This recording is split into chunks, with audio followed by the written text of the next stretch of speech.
मनुष्य मेरा आश्रय लेकर के मेरी प्राप्ति के लिए बताए गए सिद्धांतों के अनुसार प्रयत्न करता है, उसके उस प्रयत्न को देख करके हम उसको ब्रह्म स्थिति प्रदान कर देते हैं। प्रयत्न से नहीं मिला, पर प्रयास देख करके। जैसे यशोदा मैया लाला जी को बांधना चाहती है, भागी बांधने के लिए। अब लाला दौड़ रहे हैं, मैया पकड़ने की चेष्टा करते, प्रभु पीछे मुड़ मुड़ के देख रहे हैं, मैया के माथे पे पसीना आ गया, श्रमित हो रही, पर वो प्रयत्न नहीं छोड़ रहे, तो प्रभु स्वयं अपने को बंधा दिया। बस ऐसा ही करते हैं। जब उपासक हार नहीं मानता, हर कष्ट सहता है, किसी प्रलोभन में रुकता भी नहीं है, प्रयत्नशील रहता है भगवत प्राप्ति के लिए, तो प्रभु उसके प्रयत्न को देखकर द्रवित हो जाते हैं और अपने आप को प्रकाशित कर देते हैं। अगर हम प्रमाद स्थिति में रहेंगे तो असाधन होता रहेगा, तो असाधन अर्थात पाप, पाप होता रहेगा तो भजन में प्रवृत्ति ही नहीं होगी। पाप रहित जीवन ही दृढ़ भजन के योग्य होता है। बहुत सावधान रहना चाहिए, कोई भी असत क्रिया नहीं हो। बहुत बड़ा इनका दंड मिलता है, ये जीव जानते नहीं, अज्ञान की धरा में मनमानी आचरण करते रहते हैं। भयंकर गतियां, इन सबसे हमें मुक्त होने का अवसर मिला है। जो मेरा आश्रय लेकर के मेरे द्वारा बताए हुए सिद्धांतों का, प्रभु ही संत रूप में, गुरुदेव के रूप में, शास्त्र के रूप में, ब्रह्म ऋषियों के रूप में हमें मार्ग बताते हैं, हम प्रयास करें, पूर्णता उनकी तरफ से हो। हम शरणागति का प्रयास कर रहे हैं, पूर्णता उनके हाथ में है। हम उनकी प्राप्ति का प्रयास कर रहे हैं, ये उनके हाथ की बात है। कब कैसे हमें मिलेंगे, कौन सी स्थिति देंगे, ये उनके ऊपर की बात। हमें उसका चिंतन नहीं करना, हमें ये चिंतन करना है कि आराध्य देव के सिवा और कुछ चिंतन ना होने पावे। उस ब्रह्म को, संपूर्ण अध्यात्म को और संपूर्ण कर्म को वो जान जाते हैं। जरा मरण मोक्षाय मामाश्रित्य यतन्ति, ये वृद्धावस्था और ये मरण अवस्था, जीते जी मुक्ति प्राप्त करने के लिए मानव देह मिला है। अगर आप प्रयासरत रहे, जीवन में अनुभव आपको नहीं हुआ और कभी भगवद आश्रय छोड़कर आप इधर उधर भटके नहीं, तो आपका शरीर पूरा होते होते भगवान अनुभव करा देंगे। पीछे ऐसा वर्णन किया है स्वयं प्रभु ने कि उस समय मैं स्वयं आकर स्मृति रूप से उसके हृदय में जागृत हो जाता हूं, क्योंकि जीवन भर लड़खड़ाते हुए ही सही पर हमारी तरफ चलने का इसने प्रयास किया है। पर हमने महापुरुषों के मुख से सुना है कि जो उपासक बाल्यावस्था से ही भगवान के मार्ग में लगे हैं, उनको इस बात पर नहीं संतोष कर लेना चाहिए कि मरने के बाद भगवान मिलेंगे। नहीं, जीते जी अनुभव करना है।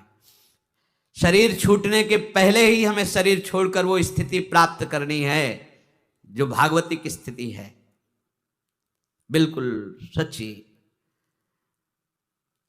ये शरीर ऐसे ही अनुभव होने लगता है जैसे कोट, शर्ट, बनियान। स्थूल शरीर कोट, सूक्ष्म शरीर शर्ट, कारण शरीर बनियान, लेकिन पहनने वाला अलग है। पहनने वाला न कोट है, न शर्ट है, न बनियान है, बिल्कुल अलग प्रतीत होने लगता है। अपना स्वरूप अपने आप से अनुभव में आता है, किसी इंद्रियों के द्वारा नहीं, किसी करण के द्वारा नहीं। अपने स्वरूप का अनुभव अपने स्वरूप से ही होता है, अपने से ही अपने का अनुभव होता है, इसमें किसी अन्य का सहयोग नहीं है। फिर साधना क्यों है? क्योंकि ये पवित्र हो जाएं। ये पवित्र हो जाएंगे तो अपने स्वरूप में लय हो जाएंगे, शांत हो जाएंगे। जैसे शांत जल में ही हम देख सकते हैं, ऐसे शांत अंतःकरण में ही सारे भावों का प्रादुर्भाव होता है। इसीलिए भक्ति में भावों में सबसे पहले रखा गया शांत भाव। फिर दास सख्य वात्सल्य कांता सहचरी आदि। शरीर की मृत्यु के पहले ही शरीर का राग नष्ट हो जाए, ये साधना की फलवृत्ति है। जो जीवन में साधना की है, अब शरीर से ऐसा नहीं कि जिसका शरीर राग खत्म हो जाता है उसे पीड़ा ही नहीं होती, ऐसा नहीं है। पीड़ा होती है पर परेशानी नहीं होती, दर्द है पर दुख नहीं है, व्याकुलता नहीं, क्यों हुआ ऐसा, कष्ट क्यों, हे भगवान ये कष्ट, ऐसा कुछ नहीं होता। सहज में एक वृत्ति रहती भगवदाकार। अब यहां किसी ने पीटा तो दर्द होगा, क्यों पीटा, ये ठीक हो जाए, कोई वृत्ति ऐसी नहीं आएगी। जो शरीर में हो रहा है, सर्दी लग रही तो अगेंद्री में महसूस हो कि हाँ सर्दी है, प्रारब्धवशात वस्त्र मिल गया ओढ़ लिया, नहीं मिला कोई आकांक्षा नहीं। ये स्थिति है, केवल बुद्धि से तर्कना से नहीं इसे समझा जा सकता, वो स्थिति है।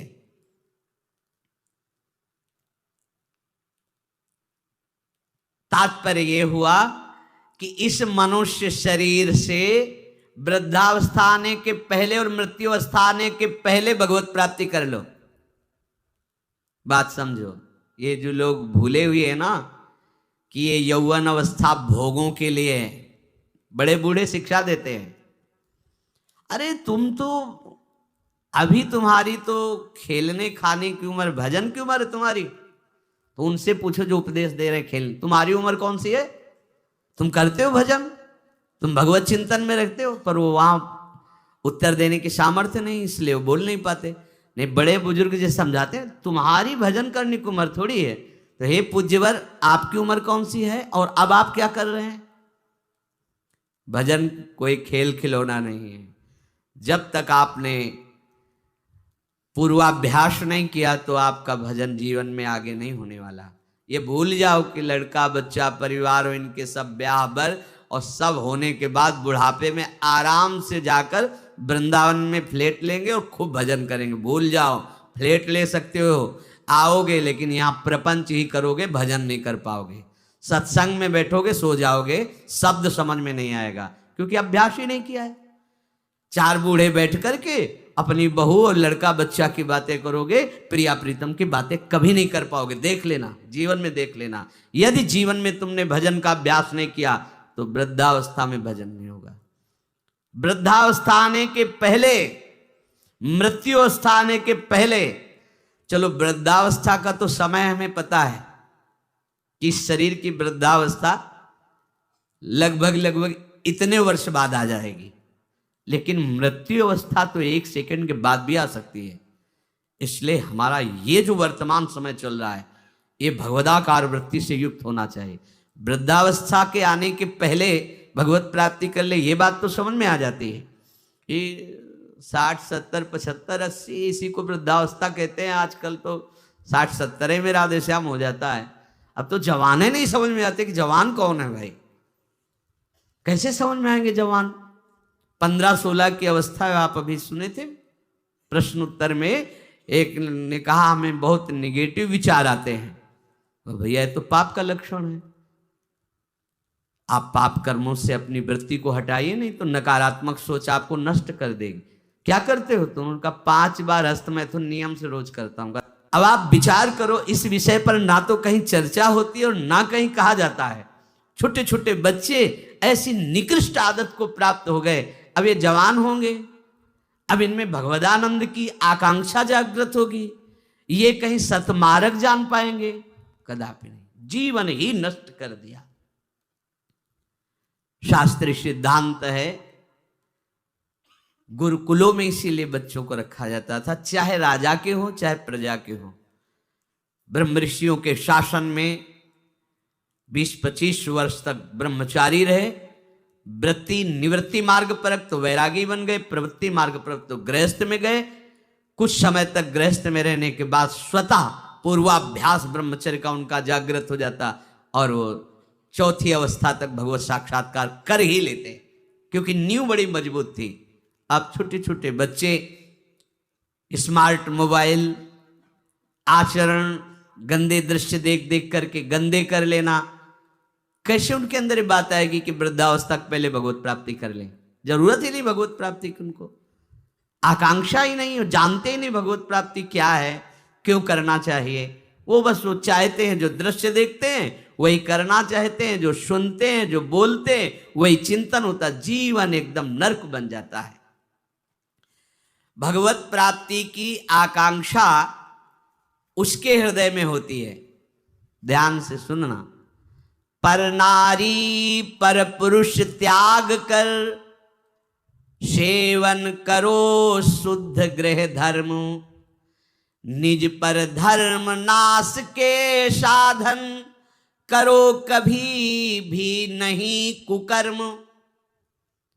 यदि आपको इसी जन्म में उत्तम स्थिति को प्राप्त करना है तो चाहे गृहस्थ हो चाहे विरक्त हो, कभी भी ये विरक्त आश्रम वाले को माताओं बहनों की तरफ कुदृष्टि से भी नहीं देखना चाहिए। कुदृष्टि भोग भावना। जननी सम जानहि पर नारी, धन पराय विस्ते विष भारी, जिन्हि राम तुम प्राण प्यारे, तिनके मन शुभ सदन तुम्हारे। मातृवत पवित्र भाव। अपने को तो श्री जी की सखिया हैं, जैसे ललिता विशाखा चंपक चित्रा तुंग विद्या रंग देवी, इंद्रलेखा और सखी सुदेवी, सकल यूथ हित सेवी। ऐसे ही चराचर की जितनी शरीर में भावना हम पवित्र कर पाएंगे उतने दोष हमारा नष्ट हो जाएगा। ये जितनी स्त्री शरीरधारी ये सब मेरी प्यारी जी की लाडली सहचरिया हैं, इनके चरणों में प्रणाम। बस जो चाहे आपन कल्याणा, सुजस सुमत सुगत शुभ नाना, सो परनार लीलार गोसाई, तजौ चौथ के चंद की नाई। विरक्त उपासक को माताओं बहनों से आंख मिलाकर कभी बात नहीं करनी चाहिए। उनके मुख की तरफ आए, उनके चरणों की तरफ देखो, चाहे बच्ची हो चाहे यौवन अवस्था चाहे वृद्धावस्था की हो। विरक्त साधक को कभी एकांत में माताओं बहनों से संभाषण नहीं करना चाहिए। बीच में किसी को डाल और दूसरा साधक हो खड़ा हो जाए, नहीं बाहर निकलो, बाहर अगर बात ही करनी तो मैदान में करो खड़े होकर के। और क्या बात करनी है? हम भगवत प्राप्ति के मार्ग में चले, हमें क्या बात करनी है? बहुत सावधान रहना चाहिए। गृहस्थ धर्म के उपासक को यदि ब्याह हो गया है तो अपनी पत्नी से वो भी धर्मानुकूल, पशुवत व्यवहार नहीं। और पर स्त्री की तरफ तो दृष्टि ही ना करे भोग वृत्ति की। अगर की तो सारे सुकृत नष्ट हो जाएंगे, चाहे वो स्त्री शरीर चाहे वो पुरुष शरीर हो। इसीलिए पर नारी पर पुरुष त्याग कर। पर ये सत्संग जिनके कानों में नहीं पहुंचता है, शास्त्र स्वाध्याय नहीं करते हैं, वो इसे मनोरंजन समझने लगे, इसे धर्म नहीं समझते, वो इसे मनोरंजन समझ। क्या इसमें बिगड़ जाता है? जो शास्त्र हैं उनका स्वाध्याय कभी करते नहीं। अब उनको जो समय मिलता है तो नौटंकी नाटक सिनेमा देखते हैं जिनमें यही सब की पुष्टता होती है, इसी की बाहुल्यता होती है, वही दृश्य देखते हैं। ना तो कभी भगवत प्रेमी महात्माओं की चरण रज में बैठ करके सत्संग सुना, ना शास्त्र स्वाध्याय किया, तो मनमानी आचरण बढ़ते रहते। कैसे भगवत प्राप्ति की बात आएगी कि जरा मरण मोक्षाय। अगर गृहस्थ धर्म में है तो शुद्ध कर्म करे, जो उसके शास्त्र अनुकूल वर्णन किए गए, वो भी सत्संग से ही पता चलेगा शुद्ध कर्म क्या है, अशुद्ध कर्म क्या है।